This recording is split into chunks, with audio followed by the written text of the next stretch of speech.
What's up, Foundation? What's up, YouTube? Man, it's me, your big partner cartoon, 5'3". Man, I'm back again. Man, I'm having a conversation, man, with one of my homeboys this morning. One of the homies that got a lot of respect for. A lot of respect.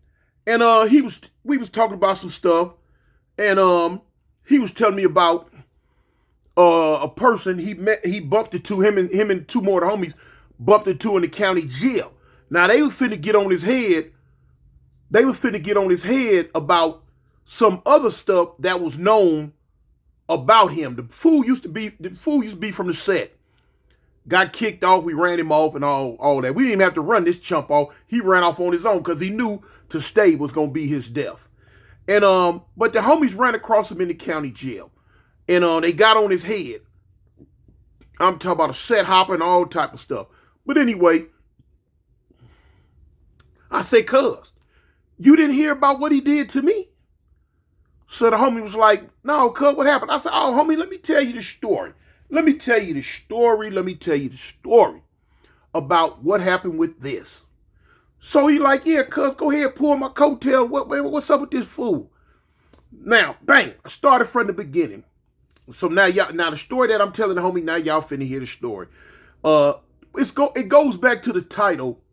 It goes back, you know what I'm saying, somewhat to the title of the video about trust, loyalty, and just how bad people can do you in the streets. Now, you know they have that saying that blood is thicker than water. And I've always not believed that. I've always known that to be a lie. That is a bald-faced lie. That is one of the biggest lies that has ever been told in the history of telling lies. That blood is thicker than water, because anybody knows that your family 9 times, I'm going to say 7 times out of 10, will do you worse than people that you just met in the street or people that you met in the streets. It's one of them things, y'all. It happens. But anyway, this ain't a story about my immediate family like that. You know what I'm saying? It's about one of the ex-little homies who did some real live cutthroat, low down, dirty junk to me. Okay, now, this goes back to one of them other times when I was getting out of prison. In fact, the last time when I got out, I'm out in the hood, in the set, kicking it, doing what we do. You know what I'm saying? I had been out for over a month, a little time. You know what I'm saying? But anyway, man, one day, so I got a little homie.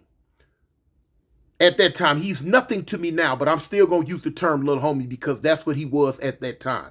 Now the little youngster was numbered like 17. Okay, but anyway, he was the little homie, new to the set. He wasn't from Fire Trey Avalon. He was from 40 Avalon. But now y'all know 0386, how the Avalons do it. I'm from all of them. And that's how we see it. But anyway, the homie initial was pushing 40 Avalon. Anyway, one day, now I met him a couple of times, kicked it.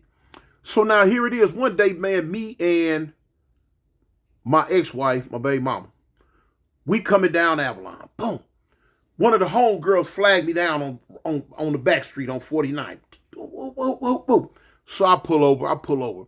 So when I pull over, I'm like, dang, what's up, cuz? What's going on? She like, big homie, you ain't heard about Dizzy? I'm like, no, what's up with cuz? She say, man, the whoop-de-bam just shot him up. Now, when I use the term whoop-de-bam, this was from, at that time, one of our enemy sets. One of our enemy crib sets at that time. And, you know what I'm saying? You know, stuff was going back and forth. And no, it wasn't them cats. It wasn't the faux trays. Got to go the other direction. So anyway, she say, the whoopty-bam just shot him up. I'm like, what? I'm like, where he at? He dead? What? She like, no, he on his way to kill a king, man. The ambulance just got him. I'm like, well, you know, what happened? Where did it happen? Over there on 53rd Main. I'm like, what? I'm like, shoot. So do the homies know? Because at that time, you know, the homies was in the park They partying like rock stars. I'm talking about homies in there jumping their cars and homegirls hanging out, just doing what we do. You know what I'm saying? At 53rd Street. So she like, I don't know. So I'm like, they can't know if they still in the park partying like this in. She like, I don't know. I take off. Whoop, punch out. So now I'm on my way to Killer King. I'm on my way to Killer King. So anyway, I was tripping because I remember what I had on that day. Man, I had on a slingshot. I remember I had on a slingshot.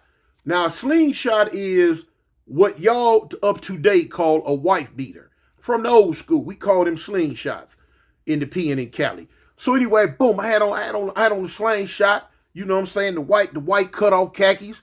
You know what I'm saying? With the white Pumas on with the blue shoestrings. I had on the white hat with East Side on the front of it in black letters. I remember like it was yesterday what I had on. So anyway, me and my girl, we take off. Shoot all the way up to Killer King. Now, for y'all who don't know, Killer King is or was at that time Martin Luther King Hospital. We called it Killer King because if you went there with a hurt fingernail, you was gonna come out of there with your whole arm cut off. I mean, hey, it was wild. It was gang central. Any type gang shootings or drama that went on within the LA Compton Watts area, you was going to Killer King. So a lot of times they had to put a police station at our hospital. So I don't know about what's going on in these other states, but man, listen, back then in LA, man, woohoo!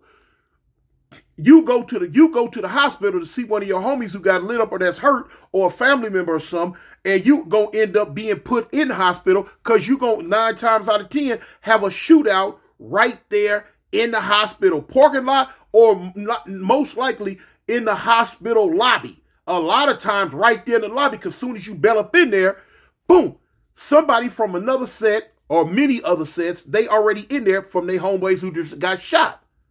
And it go down. Emotions running high. You mad. You upset. So boom. Soon as you see an enemigo, there it go.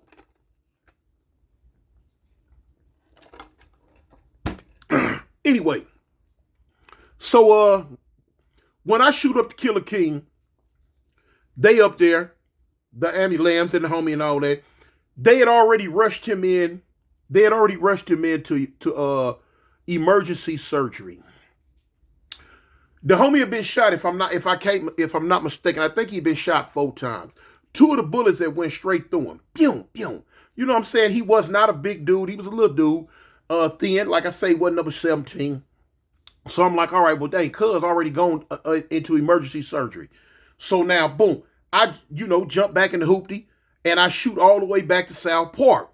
So when I pull up in South Park, the homies in there still partying. I go crazy. I went 51-50. I'm like, cuz, what's up with y'all? So everybody like, man, what's up, big homie? Cuz, what's up? I'm like, no, bump that big homie's back, cuz. The little homie just got shot by the whoopty bams. Why y'all not up at the hospital? Cuz y'all acting like ain't nothing went on. Y'all still in the in the park having a ball? Oh, cuz they coming up with 50 million excuses. A majority of the people there at the time didn't know, but I say some of them. But by that time, cuz when I pulled off, the homegirl went in the park and told them. They still up there hee hee hi hoo-hooing. Man, bump that. I say, cuz, I'm on my way back up to this hospital. Everybody I see in this park right now, cuz, if y'all ain't up at that goddamn Killer King hospital when I get there, cuz, when I get back, we gonna have to get out. Point blank, and y'all know what's up. Dudes jumping in cars, we shooting up the Killer King. Okay, boom. Couldn't see him at the time, boom, boom. So, homies end up going back to the park. I waited for a little bit. I ended up going back. So time goes on. The little homie, he come out of surgery. He make it. Now, you know what I'm saying? He's in intensive care, in intensive care ward. I couldn't really go see him, or could nobody really see him for the first couple of days, because I think he was in like a little slight weight coma or something for a couple of days. But anyway, after about the 3rd or 4th day, if I can remember right, they started letting them have visitors, and I was the first one. So me and my wife at the time, we shoot up there, boom. So I see the little homie in the room, you know what I'm saying? When I go up in the room, he posted up. I'm talking about tubes everywhere. Boop, boop, boop, boop. So I'm like, cuz, hey, man, cuz, what's up? So, he kind of opened his eyes up. He like, man, what's up, big homie? I'm like, shoot, East Side Avalon, cuz. I'm like, dang. I say, they got you, huh? He like, yeah, cuz, yeah. So I'm like, man, don't trip, cuz. Don't trip, homie. You know what I'm saying? You gonna make it, cuz. Where you from? He like, cuz, I'm from Avalon. I'm like, cuz, Avalons don't die, we multiply, fool. You know what's up, cuz. You better bounce back and get up out that bed. Shoot, you know what's up with us. So, I'm trying to encourage him. So he like, that's what's up, cuz. I'm like, fool, cuz, man, get it set up. You know what I'm saying? He could barely, he could barely throw the A up. So I'm like, that's what's up, cuz. I was like, cuz, I'm gonna be coming up here to check on you. You know what I'm saying? He like, cuz, you gonna be checking on me. I'm like, yeah. Cuz, he didn't have nobody. He didn't have no mama. He didn't have no daddy. He was going with one of the homegirls, and they was living in the set at the time. But where she was at this time, I don't know if she just got on and left him for dead or what. I don't know. But all I knew, because of my loyalty, that this was my little homie. He shot up, and that I'm not finna just leave him for dead. I'm finna come check on cuz. You know what I'm saying? That's how much, you know what I'm saying? I love that A game. And I mean, all through my life, man, homies used to tell me, cuz, Tune, you know what your biggest downfall was gonna be? And I'm like, cuz, what's my downfall, homie? He said, cuz, your loyalty. I'm like, what? He say, cuz your loyalty. I know you don't understand what I'm saying. He say, but boy, you too loyal. You too loyal to the set. I'm like, cuz, how can you be too loyal to the set? He like, cuz, because you giving your loyalty to people that ain't gonna give you that type of loyalty back. Now at the time, the person who was talking to me at this time, he wasn't talking about the little homie, but he was just talking about homies around the set in general. And so I remember hearing that for many, many moons. Several different people had told me that because they know how I banged, they know how I felt, they know how I was swaying when it came to Fire Trey Avalon. You know what I'm saying? I give my all, you know what I'm saying? It was like back at that time, because you know what I'm saying? I open up a vein and let you have everything that come up out of it if you was from the set. But anyway, so I started going up there to see cuz. I started going up there to check on him, see him, look at him, peep him, you know what I'm saying? Encourage and let him know, cuz, hey, you got somebody here with you, homie. You know what I'm saying? So, it was cool. So I would go, my wife would go with me, and my oldest daughter would go with me, who she was 16 at the time. No, she was 16 or 17 at the time. So anyway, as time went on, him and her started developing, little old puppy love thing or whatever. So, he didn't like the hospital food. So we would bring him Taco Bell, McDonald's. We would bring him food and all that. Come up there, pull up with the chair, kick with him. So as time went on, he started getting better and better and better and better and better. So till it came to the day that they was discharging him from the hospital. He didn't have no one to discharge to. He didn't have nowhere to go. But the hospital let him come to me. You know what I'm saying? I told him, hey, give him to me. That's my people. And so from them seeing me up there every day, all the time, they was like, all right, they discharged cuz to me. I brought him clothes. You know what I'm saying? I went and bought him clothes so he can get out. Boom, boom, boom, boom, boom. All that. You know what I'm saying? So on his discharge day, me, my wife, and my daughter, we go pick him up, brought his clothes that he could wear, got him, and I took him back to my house. At the time, I was living in Carson. You know what I'm saying? I was staying in a spot called Stevenson Village. And I brought him to my house. He didn't have no place else to go. And I wasn't finna leave my little homie who just got shot up homeless on the streets. You know what I'm saying? He was still in a wheelchair a little bit. You know what I'm saying? And I was the one, you know what I'm saying? I gave him a bedroom. I was the one would take him back and forth to the hospital when he'd have to get his bandages changed and stuff. Me and my wife, we was taking him. And so at this time, him and my daughter, they got their little kitty love affair going on too. So boom, it was all good. I fed him, bought him some more clothes. You know what I'm saying? After in the morning, I would take my wife to work. When I come back, boom, I scooped the homie up, throw him in the car with me, and we'd go back to the set together. You know what I'm saying? You always kicked him, looked out for him and all that. It was all good in the AG hood. You know what I'm saying? It was straight. Time going on, he getting a little bit better. And I never forget, I'm like, dang, cuz, I remember asking him one day, I'm like, cuz, how you let them fools catch you like that? How you let them catch you? he was like, dang, cuz they could have offed me, homie, if I didn't peep the tattoo on the fool. So I'm like, what? He said, yeah, he said, cuz I was coming from the ABC market right there, cuz on 53rd Main. And as I was walking, cuz a fool just pulled up out of nowhere. I know he had to got out of car somewhere around it, but the fool walked up on me and he asked me about the homie Avalon Blue. I'm like, cuz he asked you about Blue? He like, yeah, cuz he asked me, he said, man, where your homie Avalon Blue at? He say, so, luckily, I peeped the tattoo on his arm. He had on his arm, and I seen it, cuz. So when he asked me that, I like told him, and I broke. He say, cuz, when I broke, the fool ran me down, no. Start dumping. Boom, boom, boom, boom, boom. When I hit the ground, cuz, he just left me for dead. A car pulled up real quick. He run, jump in the car, and they got on. I'm like, dang, cuz. I'm like, boy, you lucked up on that one, homie, cuz I'm glad you was able to peep that tattoo on his arm, let you get a little distance, even though he still walked you down. He was like, yeah, homie. So anyway, so time going on. I got him with me all the time. As time went on, I end up coming to Alabama to catch the jewelry store robbery that I caught.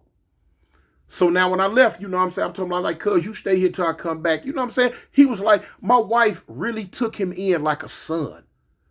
She looked at this little dude as her son. You know what I'm saying? And I looked at him not as a son, but as a little homie, for real, a tight little homie, cuz, that I'm really looking out for. And I was really looking out for him. Well, y'all see that big bad Auburn on there? Ooh wee. We gonna kill Alabama this year. But anyway, so when I was gearing up, getting ready to come on out here to Alabama, I'm gone. About 2 weeks. About 2 weeks after I was gone, the doo-doo hit the fan. Okay. Somehow, some way or another, he get caught up in them streets doing something, and the police get on him. Now the police finna wreck him. He finna go to jail for something. But now before they do that, they go to question him about me. What the conversation consisted of, I don't know. But now the end result was they wanted to search my house. They wanted to get up in my house. So they told him, look, you run in the house, we gonna run behind you. If you run up in that house and we chasing you, we have a right to just run right up in that house without no search warrant or nothing. Cause we chasing a perp. Y'all know how it go. He agreed with it. And this was based on information that he had voluntarily gave them wherever he gave it to them at. So they were like, yeah, we got to get up in there. That's where Toon at. They knew I wasn't there, though. They knew I was going out of town, but they didn't know where I was going out of town to. They just knew I was out of town. Okay. He run up in there. The police run up in there right behind him. So now he had the nerve to run up in the house. When he run up in the house, he hollering, mama, mama, mama. This is what he calling my wife. Mama, mama, mama. So she come running down the stairs with a nightgown on and a robe. So when she come up, look, boom, the police put a gauge in her face. Get down, get down. Get down on the ground, get down. So she hollering like, oh, what? Scared my wife to death at that time. Man, they got my wife laid on the ground. They got 2 of my kids laid on the ground. They tearing the house up, flipping, searching, and throwing stuff around. And this little punk, he's standing there just looking. He just looking. Then all of a sudden go to telling the police, yeah, man, I know where he keep his guns. He got a gun under the couch right there. He got a gun upstairs in this room, in that room. He got a gun in the kitchen and da-da-da-da-da. He's telling the police all this. And my wife looking like, what? So she's screaming, boy, why you doing that? Why are you doing, what's wrong with you? We been good to you. Why you doing this? He don't want to say nothing to her. So luckily, all the heats that was in the house at the time, we had got rid of them. Soon as I got popped, I told her, soon as I got popped for the jewelry store robbery, come back, say, look, gather up all my heat and give it to the homies. You know what I'm saying? Because I'm in here, they gonna need that heat for the war that we going through at this time. Because, hey, we was into it. You know what I'm saying? We was into it at this time, hot and heavy. Going this way on the other side of Vernon, we was into it. Going this way on the other side of Slauson, we was into it. And it was happening. So anyway,